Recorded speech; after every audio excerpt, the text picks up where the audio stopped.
আসসালামু আলাইকুম। বাংলার সংবাদে সবাইকে স্বাগত জানাচ্ছি। আমি নাইম ফাথুম মুবিন। সংবাদ শিরোনাম।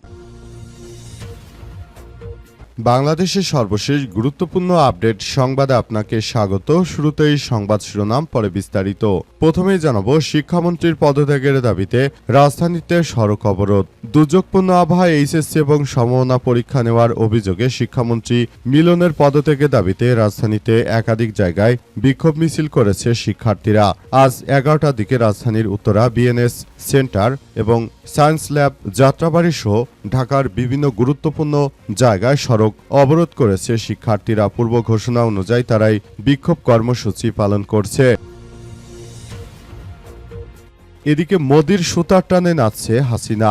দিল্লিতে পলাতক শেখ হাসিনা কোনো স্বাধীন মানুষ নয়, তিনি পুরোপুরি নিয়ন্ত্রিত জীবনযাপন করছে। তার প্রতিটি পদক্ষেপ ভারত সরকারের অনুমোদনের বাইরে ঘটার কোনো সুযোগ নেই। জাতীয় নির্বাচনে বিজয়ী হয়ে বিএনপির নেতৃত্বে সরকার গঠনের পর দেশের ভেতরে থাকা আওয়ামী লীগের সফট পাওয়ারগুলো সক্রিয় হয়ে উঠেছিল, তবে সেগুলোকেও দমন করেছে বিএনপি। এরপর জানাবো, কুমিল্লা শিক্ষা বোর্ডের সামনে এইচএসসি পরীক্ষার্থীদের অবস্থান কর্মসূচি। চট্টগ্রামে একই অবস্থা, সিলেটেও একই অবস্থা।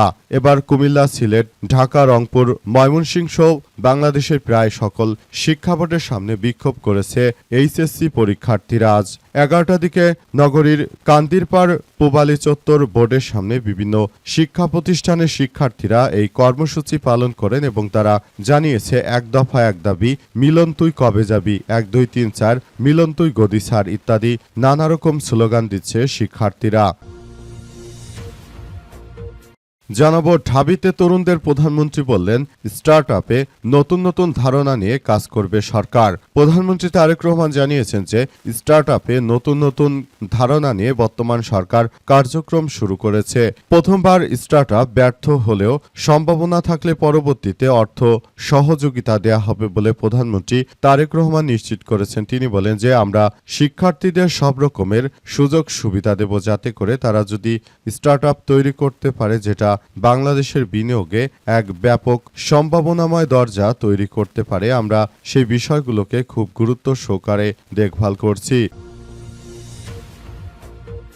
এবং সর্বশেষ জানাবো, হরমুজ প্রণালীতে ইরানের ব্যাপক হামলা, নিহত অধিকাংশ ভারতীয় নাবিক। আবারও হরমুজ প্রণালী, বাহরাইন, কুয়েত, কাতার, ওমান সহ বিভিন্ন দেশে একযোগে হামলা চালাচ্ছে ইরানের বিপ্লবী গার্ড বাহিনীর সদস্যরা। তারা জানিয়েছে যে যে কোনো মূল্যে যুক্তরাষ্ট্রের এই সন্ত্রাসী কার্যক্রমকে তারা প্রতিহত করবে। ইতিমধ্যেই তারা ব্যাপক প্রস্তুতি নিয়ে মাঠে নেমেছে। তারা এও জানিয়েছে যে যে কোনো মূল্যে মার্কিন যুক্তরাষ্ট্রের সন্ত্রাসীদের বিদায় করেই ছাড়বে তারা। তাছাড়া তারা আর কোনোভাবেই আর যুদ্ধ থামাবে না বলে কঠোর বার্তা দিয়েছে ইরান। প্রিয় দর্শক, এতক্ষণ শুনছিলেন সংবাদ শিরোনাম, এবারে বিস্তারিত। তবে তার আগে বন্ধুরা, অনুরোধ থাকবে এই সংবাদটিতে একটি লাইক দিন। এই চ্যানেলে আপনি নতুন হয়ে থাকলে আমাদের সংবাদটি দেখতে দেখতে চ্যানেলটি সাবস্ক্রাইব করে রাখুন। কমেন্ট করে বন্ধুরা আপনার মূল্যবান মতামত জানিয়ে দিন আপনি বিশ্বের কোন দেশ থেকে বা বাংলাদেশের কোন স্থান থেকে আমাদের সংবাদটি দেখছেন এবং শুনছেন। আর বন্ধুরা, সংবাদটি আপনার সোশ্যাল মিডিয়া, ফেসবুকে শেয়ার করে বন্ধুদেরও দেখার সুযোগ করে দিন। গাজা যুদ্ধে আপনি যদি নিরীহ ফিলিস্তিনিদের ভালোবেসে থাকেন, বন্ধুরা, নিরীহ ফিলিস্তিনিদের ভালোবেসে থাকলে কমেন্টে ইয়েস লিখে পুরো বিশ্ববাসীকে আমাদের এই তাজা আপডেটটি দেখার সুযোগ করে দিন। এবারে বিস্তারিত। কুমিল্লা শিক্ষা বোর্ডের সামনে এইচএসসি পরীক্ষার্থীদের অবস্থান কর্মসূচি। কুমিল্লা শিক্ষা বোর্ডের সামনে অবস্থান কর্মসূচি পালন করছে এইচএসসি পরীক্ষার্থীরা। আজ বেলা 11টায় নগরীর কান্দিরপাড়া, পূবালী চত্বর বোর্ডের সামনে শিক্ষা প্রতিষ্ঠানের পরীক্ষার্থীরা কর্মসূচিতে অংশ নেয়। তারা সেখানে বিক্ষোভ করতে থাকে। তারা স্লোগান দিতে থাকে যে এক দফা এক দাবি, মিলন তুই কবে যাবি, 1 2 3 4, মিলন তুই গদি ছাড়, এক দফা এক দাবি, মিলনের পদত্যাগ দাবি ইত্যাদি নানা রকম স্লোগান দিতে থাকে। এ সময় তারা আরো স্লোগান দেয়, তুমি কে আমি কে, ফার্মের মুরগি ইত্যাদি নানা রকম তারা স্লোগান দিতে থাকে শিক্ষার্থীরা আরো স্লোগান দিয়ে জানিয়েছে যে আমরা আসলে ফার্মের মুরগি, আমাদের যা বোঝানো হয় আমরা সেটাই বুঝি, কিন্তু আর নয়। আর ফার্মের মুরগি হয়ে বেঁচে থাকার সময় নেই। শেখ হাসিনা আমাদেরকে এমনভাবে ফার্মের মুরগি বলেছিল, কিন্তু আমরা শেখ হাসিনাকে দেখিয়ে দিয়েছি কিভাবে কি করতে হয়। নতুন করে আমরা বিষয়গুলো খুব গুরুত্ব সহকারে দেখভাল করছি। তিনি শিক্ষার্থীরা আরও জানিয়েছে যে আমাদের ফার্মের মুরগি বলে বলে তোমরা নিজেরা যে ফায়দা হাসিল করতে চাইছো এটার হতে দেয়া যায় না বলে উল্লেখ করা হয়েছে। আরও বলা হয়েছে যে কোনো মূল্যে এই ধরনের সন্ত্রাসী কার্যক্রম রুখে দিতেই আমাদেরকে অবশ্যই একযোগে মাঠে নামতে হবে এবং অব্যাহতভাবে যতক্ষণ পর্যন্ত মিলনের পদত্যাগ না হবে আমরা ততক্ষণ পর্যন্ত মাঠে থাকব বলে কঠোর বার্তা দিয়েছে শিক্ষার্থীরা। বাংলাদেশে কোনো নতুন স্টার্টআপ হলেই সহযোগিতা করবে সরকার বলে জানিয়েছেন তারেক রহমান। আজ ঢাকা বিশ্ববিদ্যালয়ে গিয়ে তিনি এমন কথা জানিয়েছেন। তারেক রহমান আরও জানিয়েছেন যে কেউ যদি প্রথম দিকে একটি স্টার্টআপ নিয়ে তারপর সেই স্টার্টআপে ব্যর্থ হয় তাহলে পরবর্তীতে আবারও স্টার্টআপ নিয়ে আসলে কাজ করা জন্য যদি তিনি আগ্রহী থাকেন তাহলে আবারও তাকে ঋণ দেয়া হবে সরকারের পক্ষ থেকে, সর্বাত্মক সহযোগিতা করা হবে বলে উল্লেখ করেছেন তারেক রহমান। তিনি আরও জানিয়েছেন যে নতুন নতুন স্টার্টআপ আমাদের দেশে অনেক বেশি প্রয়োজন, তাই আমরা এই স্টার্টআপ নিয়ে কাজ করছি। তিনি আরও জানিয়েছেন যে এই স্টার্টআপের কারণেই মূলত আমাদের দেশের তরুণ তরুণীরা নতুন নতুন উদ্যোক্তা হওয়ার সুযোগ পাচ্ছে। তাই 4% সুদে 10 লক্ষ টাকা পর্যন্ত নতুন স্টার্টআপে আমরা বিনিয়োগ করতে চাই বলে জানিয়েছেন তিনি আরও জানিয়েছেন যে বিষয়গুলো নিয়ে আমরা খুব বেশি গুরুত্ব সহকারে কার্যক্রম চালিয়ে যাচ্ছি। তিনি আরও জানিয়েছেন যে কোনো মূল্যে আমরা আসলে আমাদের এই কার্যক্রমগুলো সুন্দরভাবে গড়ে তোলার মধ্য দিয়ে এগিয়ে যেতে চাই বলে উল্লেখ করেছেন তিনি আরও জানিয়েছেন যে কোনো মূল্যে এই ধরনের ব্যবস্থাগুলো আমাদেরকে অবশ্যই খতিয়ে দেখতে হবে এবং আমরা এটি ধারাবাহিকভাবে করতে চাই। তারেক রহমান আরও জানিয়েছেন যে তাই বন্ধুরা এবং ছোট ভাইরা তোমরা যারা স্টার্টআপ নিয়ে কাজ করতে চাও, বড়রা যারা কাজ করতে চান, তাদের সবাইকে আমাদের বিএনপি সরকার সব রকমের সর্বাত্মকভাবে সহযোগিতা করবে এবং আমরা এই বিষয়গুলো নিয়ে খুবই গুরুত্ব সহকারে কার্যক্রম চালাচ্ছি বলে জানিয়েছেন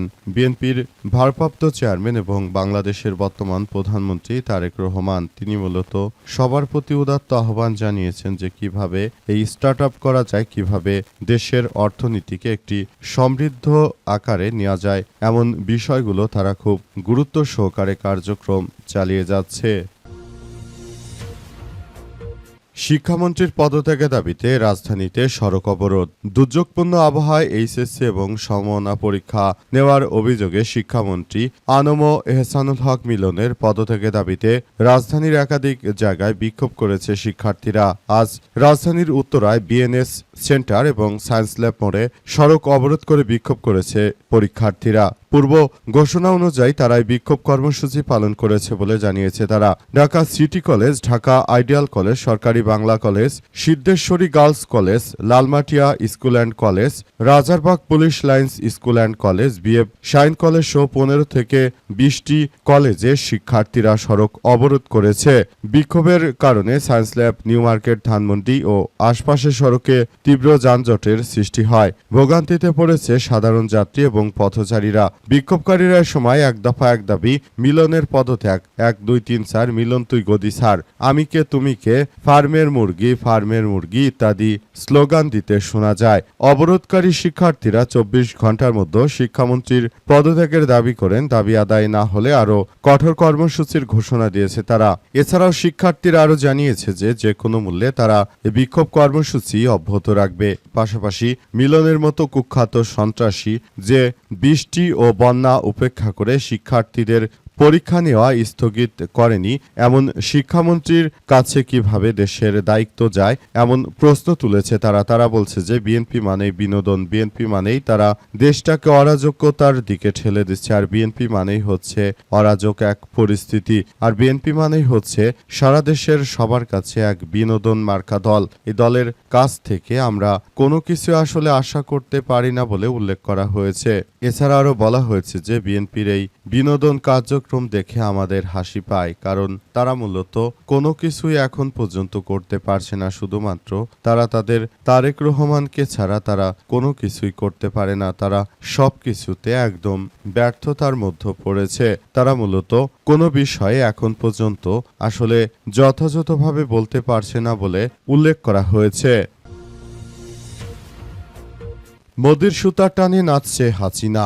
দিল্লিতে পলাতক শেখ হাসিনা কোনো স্বাধীন মানুষ নন, তিনি পুরোপুরি নিয়ন্ত্রিত জীবনযাপন করছেন। তার প্রতিটি পদক্ষেপ ভারত সরকারের অনুমোদনের বাইরে ঘটার কোনো সুযোগ নেই। জাতীয় নির্বাচনে বিজয়ী হয়ে বিএনপির নেতৃত্বে সরকার গঠনের পর দেশের ভেতরে থাকা আওয়ামী লীগের সফট পাওয়ারগুলো বেশ সক্রিয় হয়ে উঠেছিল, তবে এদের অনেককেই দমন করেছে বিএনপি।